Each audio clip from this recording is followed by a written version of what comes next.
Oke, sip. Udah mulai. Selamat siang teman-teman semuanya. Ini siang hari ini hari Minggu tanggal 30 November 2025 kita lagi ada di gereja AGBP Persiapan Resort Letare di Warung Serap. Sebenarnya hari ini juga masih sama sih ya, kita mau bahas terkait dengan topik yang lagi hangat sekaligus bikin sedih lah, saya bilang ya, bikin sedih, terus bikin gimana ya, kadang sampai nggak bisa berkata-kata gitu, saking merasa kok bisa begini ya, kok bisa gini ya, kok kenapa nggak begini, kenapa kok gitu, terlalu banyak pertanyaan-pertanyaan kita lah di kepala kita. Gitu ya, itu kita mau bahas itu, mungkin nanti agak santai aja karena kita nggak persiapan pertanyaan gimana? Atau ngalir aja nanti. Dan ini mewakili pribadi aja sih sebenarnya, nggak mewakili kerjaan kita atau gereja. Jadi cuman sekedar gimana sih pandangan dari kita berdua sebagai, kita bilang Gen Z lah, sebagai Gen Z, apa sih perasaan kita atau pikiran kita terkait hal ini gitu. Nah mungkin pertanyaan pertama mungkin terkait dengan update dulu kali ya, yang kita tahu ya. Ya, apa ya yang update yang kita tahu terkait sama bencana yang udah terjadi. Jadi udah 5 hari sih, Bang. Ya. Udah 5 hari bencana ini terjadi. Kalau yang kemarin video sebelumnya tuh gue highlight hanya sekitar Tapanuli Selatan dan Tengah. Tapi ternyata pas sudah kita ikutin lagi beritanya, Aceh kena juga. Terus Sumbar kena juga. Sumbar gitu. Juga. Terus dan ternyata parah banget sih gitu. Dan semakin banyak video yang kita lihat, semakin kebuka lah kehancuran yang terjadi lah gitu. Kerusakan ekosistem lah. Ya, yang sedih kemarin gitu. Gue ada lihat pohon-pohon gelonggongan itu yang ngumpul di pantai. Gue lupa pantainya apa. Terus lumpur-lumpur bersama dengan pohon bercampur. Itu kuat dugaan gue sih itu pohon yang lagi ditebang terus lagi ditaruh di lock, lagi ditumpuk entah di lock pond. Kalau kita dulu belajar di PBB itu ada lock pond, ada lock pond dan lock apa gitu ya. Jadi ada tempat penyimpanan kayu itu berupa sungai di muara sungai gitu dan di darat. Nah tuh gue mikirnya pasti itu sih. Jadi pohon-pohon yang udah ditebangin ditaruh di situ. Dan akhirnya kebawa sama banjir bandang. Terus yang kedua gue ngeliat ada video gajah. Oh iya, Taman Tesonilo. Gajah, tapi bukan Tesonilo, tapi ini gajah yang ikut kena banjir bandang akhirnya mati. Akhirnya warga setelah hujan udah berhenti dan banjirnya udah surut, si gajah akhirnya ada bangkai gajah gitu mati. Itu berarti itu gajah liar lah ya, yang emang habitatnya di situ gitu. Iya, itu sedih banget sih. Kurang paham sih itu liar apa enggak, cuman ya itulah masa gajah gitu. Wajar sih ya, Sumatera kan emang habitat asli. Itu yang kedua. Terus update soal teman gue yang kemarin gue ceritain di video pertama itu akhirnya gimana? Akhirnya hari keempat ayahnya ketemu. Entah hari keempat atau hari ketiga ayahnya yang udah ketemu, mamanya yang belum ketemu. Gitu. Terus dan keadaannya gue kurang tahu keadaan seperti apa, cuman baru ketemu aja gitu. Baru ketemu aja. Baru mereka pakai Starlink. Starlink, tapi cuma bisa 2 menit. Hubungannya sama keluarga yang di sana. Jadi teman gue di Jakarta, keluarganya di sana. Daerah mana sih, Boga? Dia di Tuka, ya Tuka di. Maksudnya itu daerah mana? Tuka coba. Dia daerah Tuka. Kecamatan Tuka, coba deh. Kalau nggak salah sih ya di Sibolga gitu. Tapanuli Tengah masuknya. Tengah ya? Ya, tapi udah deket ke deket ke Sibolga sih. Kabupatennya apa? Tapanuli Tengah ya? Tapanuli Tengah, kabupatennya. Nah, itu dia di Tuka sana. Orang tuanya di sini ya. Itu ayahnya udah ketemu, ibunya yang belum. Yang itu gue lihat update 4 hari ya setelah kejadian. Berarti udah kontekan, udah. Itu tapi cuma 2 menit. 2 menit lewat Starlink itu. Ya mungkin gue pikiranku pasti kalau kayak gitu berarti orang antri dong. Ya, karena dia ada Starlink ditaruh di situ. Nah, nanti orang cuma dikasih jatah 2 menit untuk ngabarin keluarganya ada di Jakarta. Tapi ya puji Tuhan ya, itu dengan bantuan teknologi masih bisa lah. Nah kalau dari lu gimana, yang update-update yang udah lu dapet lah? Kalau gue awalnya jujur nggak terlalu ngikutin gitu ya, Ya. karena ngelihat dari story-story temen-temen aja gitu. Ya kirain kan ini biasalah mendekati Desember hujan di Indonesia itu hal yang wajar gitu ya, karena ini emang puncaknya gitu musim hujan. Cuman ya ternyata lebih dari itu kejadian yang dialamin saudara-saudara kita yang ada di Sumatera, khususnya di 3 provinsi tadi itu. Nah, ya kalau gue sih dari gue pribadi yang gue lihat adalah, yang gue sayangkan adalah meskipun dengan kejadian hujan yang kategorinya ekstrim, sebenarnya memang udah masuk ekstrim juga curah hujannya, tapi harusnya dampaknya nggak separah itu gitu. Seharusnya kenapa? Karena alam itu juga kan udah ada ekosistemnya sendiri, ada sistemnya sendiri gitu. Jadi kalaupun terdampak ya paling hanya di sekitaran alirannya itu aja. Tapi kan ini enggak gitu. Ternyata permukiman warga yang mungkin enggak terlalu dekat dari aliran sungai juga ikut terdampak gitu kan. Kenapa? Dari longsoran dari bukit-bukit sekitar, nah gitu. Nah pas gue coba kulik-kulik gitu kan sekitaran situ, terutama yang sering disebut itu kan daerah Batang Toru itu, itu kecamatan ya, ternyata itu nama kecamatan di Tapanuli Selatan. Nah itu ternyata pas gue cek itu ada satu titik yang spotnya itu lumayan sangat beda banget sama sekitarnya. Mungkin bisa ditunjukin ke kamera kali bagian yang maksud. Kelihatan nggak ya? Inilah, coba diterangin ya. Coba. Kelihatan nggak? Itu kan ada Batang Toru ya di sini. Ya. Kalau di zoom out, oh ya itu nah itu di bagian atas lah ya, di bagian utaranya ya. Itu ada bagian yang agak kosong di sini ya. Di tengah. Pemukimannya di selatan soalnya. Pemukimannya di selatan di daerah sini ya.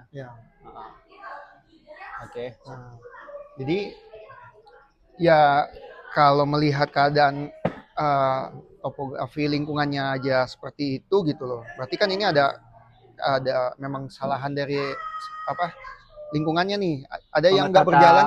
Ada yang berjalan nggak dengan semestinya.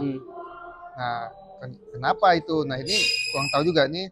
Kalau dicek dari tek-teknya sih, ini kelihatannya perusahaan apa ya? Tambang, karena ada gold mine. Ini ada teknya, ada gold mine, ada workshop juga. Ini perusahaan tambang ini sepertinya, bukan perkebunan gitu ya, atau sawit seperti biasanya. Biasanya banyak di sekitaran Sumatera Utara. Meskipun tapi, ini ada banyak sih, ya nggak hanya tambang, ada juga sawit ya. Itu ternyata iya, itu di bagian atasnya lah, agak puncak bukit-bukitnya. Di pemukimannya kan di selatannya. Nah di selatan dari Jalan Raya Batang Toru itu, di pusat kecamatan Batang Toru itu, ternyata ada. Nah ini kurang tahu juga, ini kawasan ada sawit juga ternyata, ini pohon-pohon sawit nih. Nah, ada pohon-pohon sawit juga. Jadi ya memang gimana alam sekitarnya mau bantu menyesuaikan dengan keadaan ekstrim itu. Menyerap air. Betul, karena nggak bisa di hulu bukit-bukitnya juga udah jadi ditambang, bukit-bukitnya digali, di bawahnya juga hutan-hutan yang alami yang harusnya menyerap dan menahan air itu malah jadi hutan sawit. Dimana yang seperti kita ketahui sebenarnya kebun sawit ini sangat tidak ramah kepada tanah, karena kalau yang gue baca-baca itu setelah dia di masa tanamnya dia sekitaran 30 tahunan, itu begitu dia udah selesai, tanahnya itu udah nggak bisa mensuplai nutrisinya lagi, kurang lebih 30 tahun tadi, udah itu tanah jadi tandus.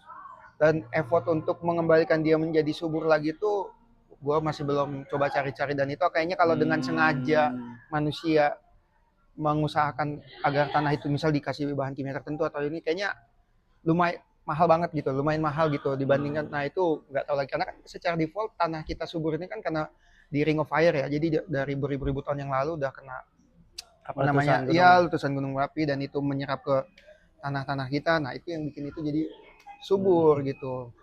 Kalau itu sih makanya jadi ini gabungan juga sih sebenarnya antara curah hujan yang ekstrim, karena kalau yang gue baca juga dia ternyata ada 2 badai siklon tropis di situ, nggak cuma satu ternyata, padahal satu aja itu udah mengerikan lah bisa dibilang. Badai apa? Siklon tropis. Iya, Sebenarnya Indonesia katanya dulu-dulu itu agak jarang dilewatin sama siklon tropis ini, tapi jadi potensialnya makin sering itu karena ya pergeseran iklim sekarang ini dengan global warming segala macam gitu. Ini tadi pagi sih gue sekilas dapat berita, biasalah update-update gitu kan, ternyata dulu-dulu Indonesia agak jarang nih kena dilewati sama si siklon tropis ini. Tapi ya gue nanti coba cross check lagi deh gitu. Tapi thank you nih Melo insight-nya. Tapi yang gue syukuri ya dengan adanya teknologi sekarang gampang banget kita mengawasi apa yang terjadi sih sebenarnya. Jadi tadi kayak gitu sesimpel ini kita live ya, maksudnya kita nggak nyiapin gambarnya, kita cuma tinggal ngetik di Google Batang Toru, teman-teman bisa langsung lihat ininya apa namanya gambarnya seperti apa, tinggal dibikin yang versi apa satelit. Nanti teman-teman bisa lihat di situ ada kebotakan di sebagai tempat di tengah. Dan ini bukan hal baru ya, maksudnya 2-3 hari 4 hari belakangan tuh semua udah share tentang ini dan enggak yang ini benar apa adanya. Kita nggak pakai palsu-palsu atau apa, dan kita nggak perlu dari jarak dekat melihat itu, dari satelit yang udah dibikinin sama dibilang tadi Amerika gitu. Kita bahkan punya terbantu atau mungkin siapapun lah. Jadi puji Tuhan lah, kita sudah sangat sebenarnya sudah sangat dipermudah untuk melihat kondisi yang terjadi seperti apa gitu. Dan yang sangat disayangkan adalah kalau citra satelit aja yang update-nya sebenarnya nggak day to day, nggak week to week. Mungkin ya tergantung yang punya satelit aja kan, dia mau update kapan per setengah tahun. Ya nggak real time. Ini kan berarti udah kerjaan lama gitu loh. Ada tambang sebesar itu di bukit daerah Batang Toru tadi itu, dan yang mengerikannya di bawahnya adalah permukiman warga yang ramai gitu loh. Jadi begitu ada apa-apa ya wajar banget tanah itu jadi nggak stabil. Apalagi tadi yang tadi pembotakan pertama itu di atas. Di atas, betul. Jadi ketika air hujan itu turun dengan ekstrim, bahkan udah kategorinya sangat ekstrim, karena tadi pas gue cek itu untuk di kategori itu, kategori curah hujan itu biasanya skalanya 0 sampai 150 mm per milimeter per apa ya dia satuannya ya. Dia satuannya tadi gue udah milimeter doang sih ininya, di gue kutip di tirto.id. Debit airnya.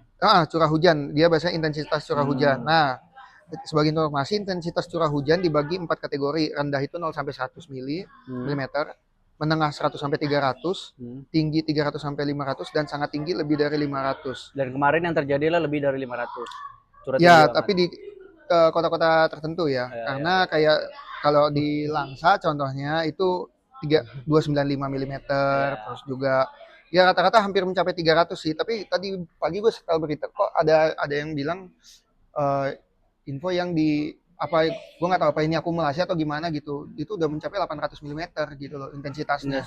Padahal tadi kan 500 ya. Ini tinggi itu 500 ya? Itu ekstrim. 500 itu lebih dari 500 itu batasan udah ekstrim. Iya. Berarti 800 lebih parah lagi. Iya, karena kan di atas 500 mm itu udah ekstrim lah gitu. Dan ini yang tercatat 800. Info berita tadi pagi yang gua setel di TV gitu. Ya wajar banget gitu, sedemikian dahsyat. Air itu udah kayak air bah gitu kan, dan diperparah dengan kayu-kayu yang diduga hasil pembalakan liar itu yang apa namanya tambah merusak jalanan dan rumah-rumah warga gitu. Karena kalau ya meskipun tetap dampaknya besar, tapi kalau air kan ibaratnya apa ya, dampak afternya itu enggak, ya paling sisa lumpur gitu. Nah, kan yang airnya udah lewat. Tapi kalau udah kayu itu kan udah tiang tiang listrik hancur karena kan nggak bisa nahan lah dengan kayu-kayu sebesar itu, dengan tekanan air yang sedemikian besar itu pasti. Kalau air mungkin tiang-tiang itu masih mungkin bisa survive, dan itu ikut andil menurut gua kenapa jaringan listrik, koneksi internet itu putusnya sedemikian parah gitu. Bahkan harus mengandalkan Starlink ya tadi ya, yang mengandalkan satelit gitu. Itu sih makanya kenapa sedemikian parah kita terputus dengan saudara-saudara kita di sana. Ya kalau dari gue mungkin ya sebenarnya kita nggak menolak sama sekali sawit, nggak menolak sama sekali tambang, karena kita tahu dari situ memang kita bisa hidup support, kita punya hidup baik, kita punya hidup bisa kita bilang nyaman lah gitu.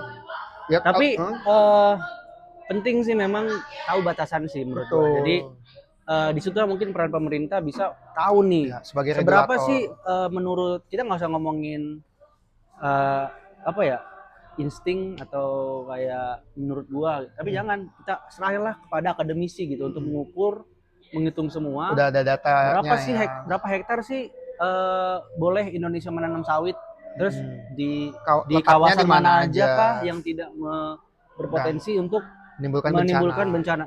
Kan sesimpel itu bisa kita ukur kan. Berapa? Oh, di sini ada kawasan permukiman warga, so jangan taruh tambang terlalu dekat atau di atasnya, atau persis malah bukit di ya. Itu kan atasnya. begitu digali lagi tambang Gitu. bukit yang tadinya stabil dengan pepohonannya ditambang jadi setengah gundukan gitu ya, jadinya ya pasti begitu ada hujan apalagi kategorinya ekstrim Pasti ya, namanya air kan kita dari kecil juga diajar kalau air itu turun dari atas ke bawah mengikuti gravitasi. Jadi sebenarnya sangat logika dasar sih. Jadi ya airnya nggak mungkin salah gitu loh. Ya, jadi belajar apa ya, menahan diri, mungkin jangan serakah ya kita bisa bilang. Itu kan apa ya, dari kecil mungkin kita ketika di sekolah diajarin, di tempat ibadah diajarin, tapi sayangnya kenapa nggak dipraktekkan lah. Jadi sehingga jadi banyak korban gitu.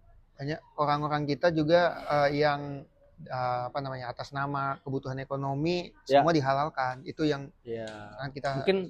Mungkin di situ sih sebenarnya peran pemerintah sebagai harusnya orang tua itu ya mudahnya kita mengandaikan pemerintah sebagai orang tua yang bisa kelola, meskipun misalnya Bapak Ibu di sini, saya tahu Bapak Ibu butuh uang untuk untuk berhidup, tapi di sini nggak bisa tanam sawit, di sini nggak bisa nambang, di sini nggak bisa potong kayu.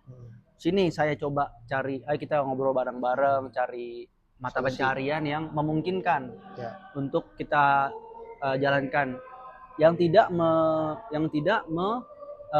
mengganggu ekosistem hutan, karena ini bukan soal manusia doang gitu. Kita juga harus jaga satwa-satwa juga yang ada di dalam hutan, dan banyak yang tergantung lah dengan hutan. Satwa, tumbuhan itu sendiri kan juga harus kita jaga. Karena ya pada gilirannya tumbuhan itu akan melindungi kita juga. Jadi bahkan even kalau kita lihat juga kan banyak ya berseliweran, ada 1-2 saudara-saudara kita yang berpegangan sama pohon gitu pas di tengah terjangan banjir. Itu kan udah jelas-jelas, bahkan padahal selama ini kita sendiri yang merusak, tapi pohon itu sendiri ketika dihianati pun mereka masih mau nolong kita gitu. Kalau akarnya si pohon itu menyerah dan nggak kuat, ya berarti manusia itu mau nggak mau harus ikut hanyut bersama, itu nggak tahu kemana hanyutnya kan. Sedih sih memang. Ya untungnya ya ketemu langsung sama Basarnas, dijemput sama perahu karet. Itu kan gue kayak, dan kita nggak tahu dia udah berapa lama pegangan di situ gitu loh, berapa jam gitu. Kemarin ada juga di tengah masih hujan lebat kayak gitu, orang kan pasti udah kedinginan ya, yang pertama kedinginan, belum makan pasti, apalagi dan dengan air segitu derasnya, dia harus tetap menjaga tenaganya memeluk pohon itu seerat-eratnya biar dia nggak hanyut. Itu yang kemarin sebenarnya ada yang lucu juga sih. Kemarin ada kayak video AI gitu. Gue udah sadar ternyata ini AI yang kucing. Ada induk kucing sama anak kucing lagi pegangan di. Kayaknya ada gue juga. Abu-abu sama oranye itu ya. Diselamatin sama kayak Basarnas pakai perahu karet gitu ya. Gitu. Terus ternyata itu AI. Ternyata itu AI. Tapi gimana ya?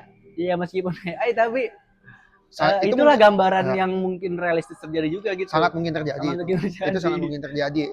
Terus yang sedih kemarin ada juga kayak anjing di dalam rumah, itu kayaknya di Medan, kayak ada kayak pagar gitu, list gitu, tapi dia kunci di dalam. Sementara airnya itu udah sepaha orang dewasa gitu, atau sepinggang, sehingga dia di dalam udah kedinginan, udah mungkin berenang terus segala macam, jadi kayak gitu. Nah kayak gitu sih, gue kayak aduh sedih banget ya, ternyata bisa sampai kayak gini.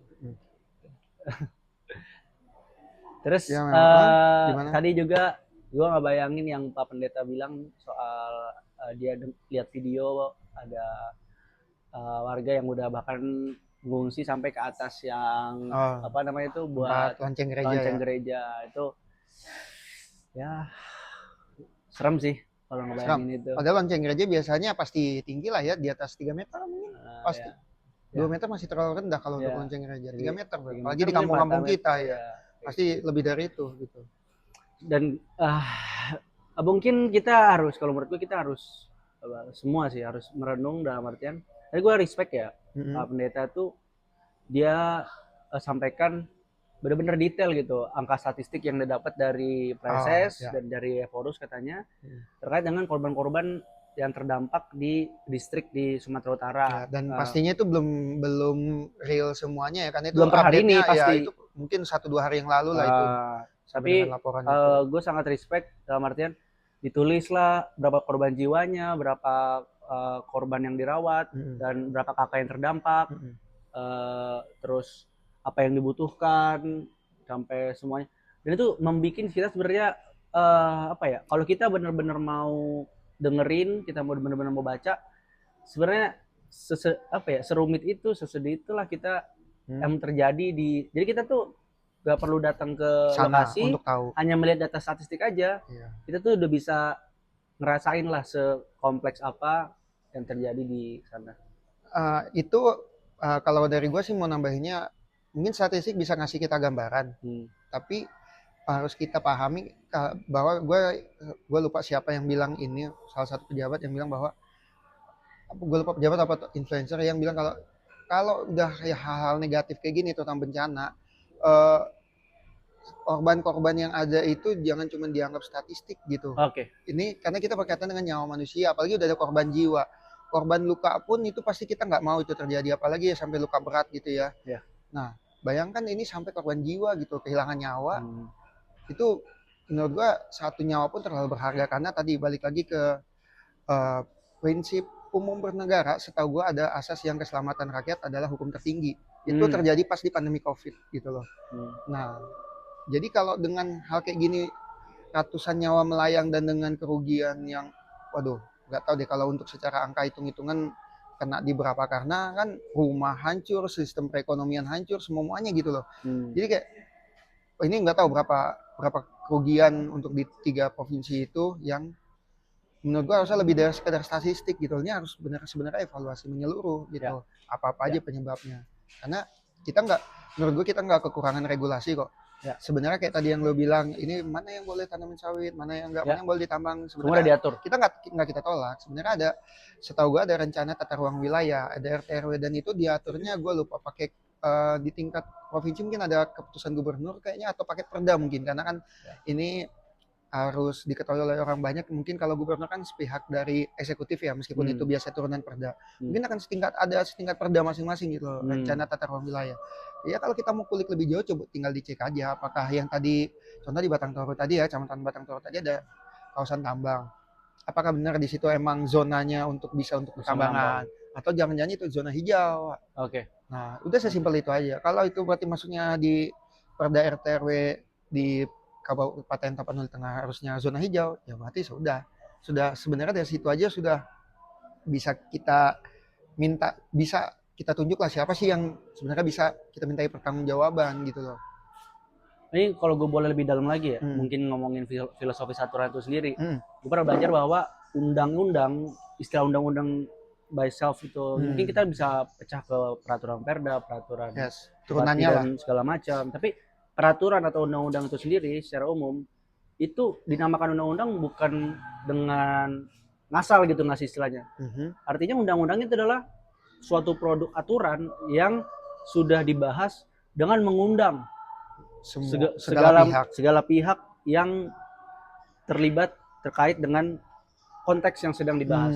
So harusnya undang-undang itu kenapa harus dilaksanakan, undang-undang itu kenapa amanat undang-undang itu harus dilaksanakan, itu adalah karena itu kita bayangin pendahulunya sudah merapatkan dengan capek dan segala macamnya, udah membentuk undang-undang, udah membentuk peraturan, harus kita laksanakan karena ini tuh sudah disepakati oleh berbagai pihak, dari masyarakat sudah sepakat, dari pemerintah sudah sepakat, dari mungkin DPR sudah sepakat.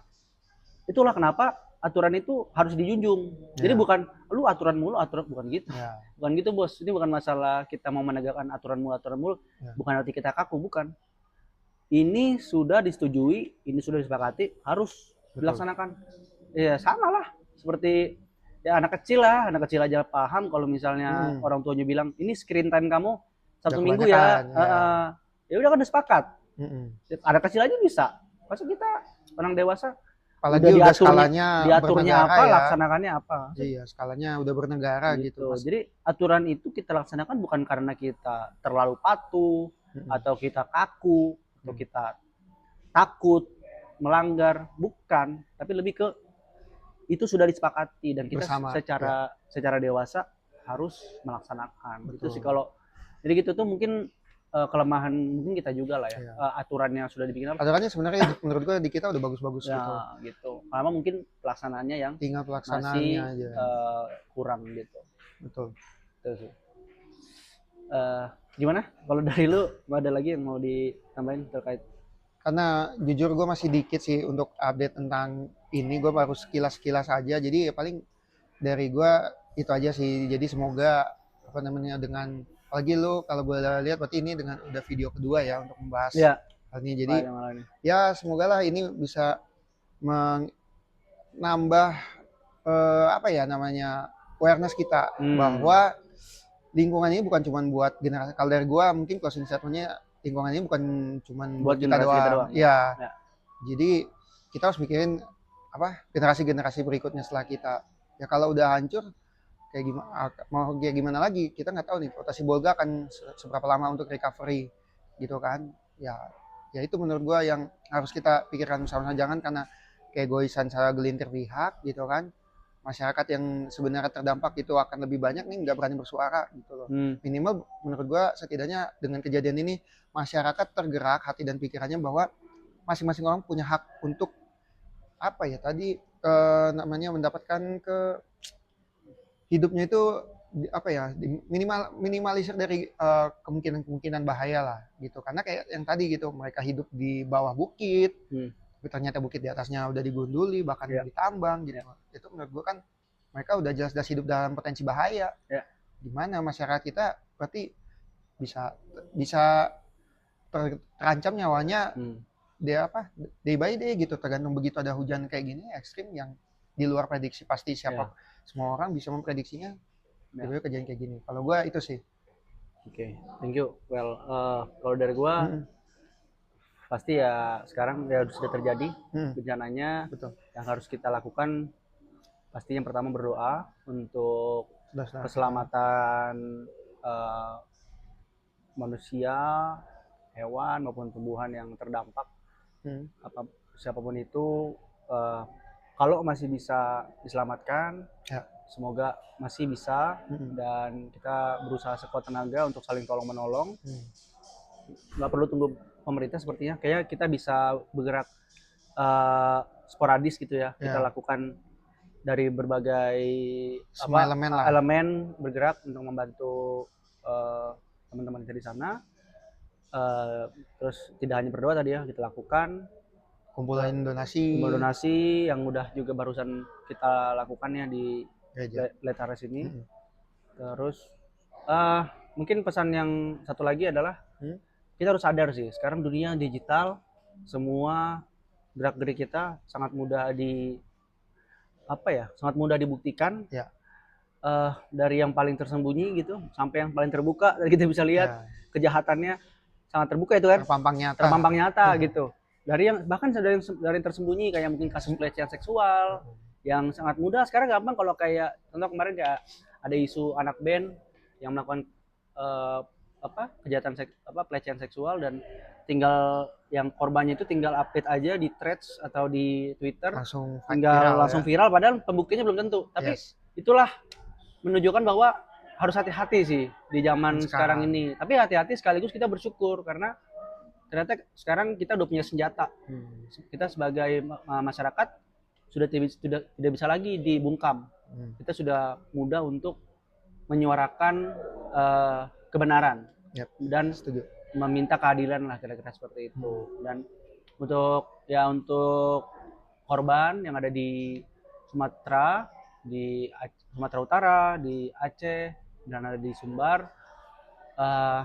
ini udah 5 hari kalian pasti capek gitu loh ya, capek, dan pasti ada rasa yang sedih dan rasa yang berduka. Kami berdoa supaya kalian semoga cepat dapat penghiburan, cepat ditolong, dan untuk keluarga-keluarga mungkin yang rantau di Jakarta dan sekitarnya ataupun dapat di kabar kota ya, lain dapat kabar dari keluarganya yang tercinta yang ada di sana. Dan saling menguatkanlah kita semua untuk bisa bisa belajarlah dari hal ini. Nah, semoga menjadi bangsa yang semakin matang lah untuk menghadapi setiap bencana yang ada. Itu sih dari gua. Ada lagi? Well, cukup dari gua. Oke. Thank you guys. Mungkin itu aja pembahasan kita siang hari ini. Semoga kita semua tetap sehat, dan dimanapun kita berada, kita makin peduli lah dengan teman-teman kita semuanya. Oke. Bye-bye, selamat siang.